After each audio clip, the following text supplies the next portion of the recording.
Bonjour, je suis heureux de vous raconter un peu l'histoire de mon enfance à Pessah, mes souvenirs, mes anecdotes. Pessah était quelque chose de fabuleux pour nous, enfants, parce qu'on découvrait des choses qui ne se passaient pas toute l'année. Premièrement, la décision de mes parents de peindre une grande partie de la façade de la maison, ainsi que les portes, la cuisine. Donc tout ça, ça bouleversait en nous, enfants, un changement, parce qu'il fallait bouger de chambre en chambre. Après, à la suite de ça, mes parents commandaient, donc il y avait un tapissier qui venait à son tour, qui montait les matelas à la terrasse au-dessus des chambres, qui les ouvrait tous pour sortir toute la laine de l'intérieur. C'était une montagne de laine qui prenait l'air et les housses descendaient chez la laveuse. Donc pendant ce temps-là, on dormait sur des sommiers, mais avec des draps. La troisième aussi qui m'a toujours marqué, c'est quand on était livré par le marchand d'une brebis qu'on montait à la terrasse. On la mettait dans une chambre et puis on lui donnait les herbes qu'il fallait en attendant 2 jours avant Pessah que le shohet ne vienne à la maison pour faire sa shehita.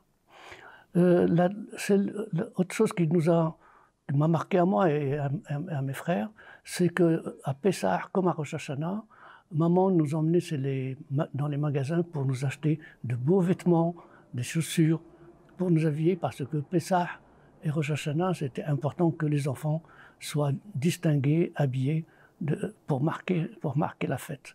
Il fallait que les enfants soient occupés à Hol HaMoed. Donc la chose qui était extraordinaire, c'est que nos parents nous achetaient de la petite vaisselle en terre glaise. C'était fait comme si c'était fait exprès pour que ça casse. Et donc il y avait des casseroles, des cafetières, des petites marmites, tout en miniature. Et on se réunissait en faisant semblant de cuisiner, de faire en sorte de copier notre mère et notre grand-mère mais c'était beaucoup plus les filles que les garçons, mais on participait parce que c'était très amusant pour les enfants. C'était à la Moed, il n'y avait rien d'autre à faire que de trouver une solution pour nous occuper.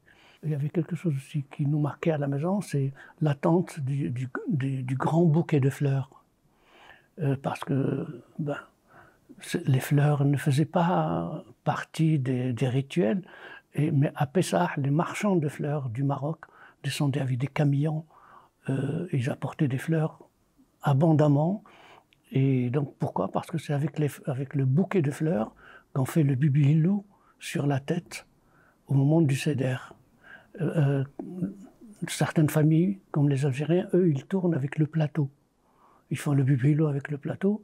Et nous, au Maroc, à Marrakech, on faisait le bibilou avec le bouquet de fleurs. Donc c'était important parce que ça rendait la maison un peu plus féerique, joyeuse et tout, de voir de jolis bouquets de fleurs sur la table du Seder. Et on était tous assis autour de papa et on avait la chance d'être très jeunes dans les centres d'école où on nous apprenait à lire. Et donc on s'asseyait autour de papa et chacun lisait son psaume et papa racontait, on discutait en attendant comme il est dit dans la Haggadah de raconter. Et puis la deuxième joie qu'on avait, c'était de voir les paquets de matzot emballés dans du papier kraft. Quand ils arrivaient, comme on était une famille nombreuse, c'était pas mal de paquets qui arrivaient. Donc on les mettait en place et on attendait Pessah pour pouvoir déguster ce pain azim exceptionnel, puisqu'on ne le voyait au Maroc qu'à Pessah. Le reste de l'année, il n'existait pas dans les magasins comme aujourd'hui, on peut le manger toute l'année. Il avait un goût un peu particulier parce qu'il était bien cuit et on pouvait le casser en deux, et après on pouvait me le casser comme des brindilles, en bande. C'était magique. Bien, c'était un bon moment de découverte de quelque chose qu'on ne sortait ou on ne trouvait qu'à Pessah. Et puis en ce qui concerne la nourriture, au Maroc, on avait une abondance de légumes et de fruits. Donc les mamans, on n'avait pas de surgelé, il n'existait pas de boîte, il n'y avait que du frais. Et donc les parents, le papa, il allait au marché, suivi par le porteur, toujours quand ils arrivaient tous. Les gens qui avaient les moyens avaient des porteurs qui les suivaient. Et donc il achetait tout ce qu'il fallait, légumes, fruits, poissons, viande, qui étaient à proximité. Et ben, on peut dire, grâce à Dieu, que c'était un moment privilégié parce qu'il y avait une abondance et il n'y avait pas de problème.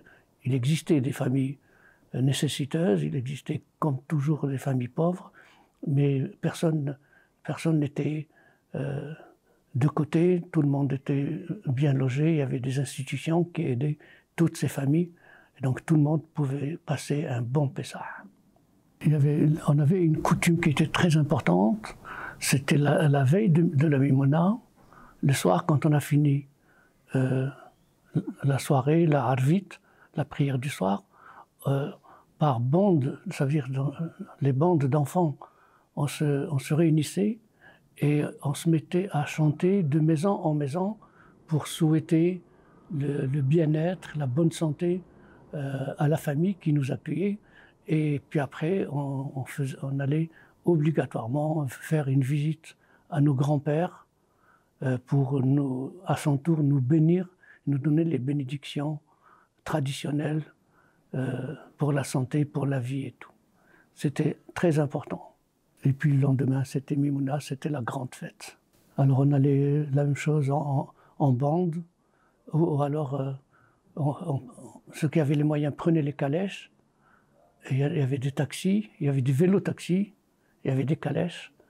Et donc, parce que la Ménara, le grand bassin de la Ménara, de Marrakech, est quand même à quelques kilomètres du Mela.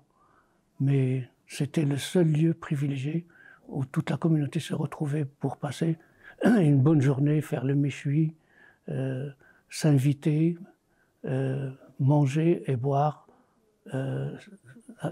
déguster le Hamès, comme on dit. C'était le moment où on pouvait toucher au Hamès.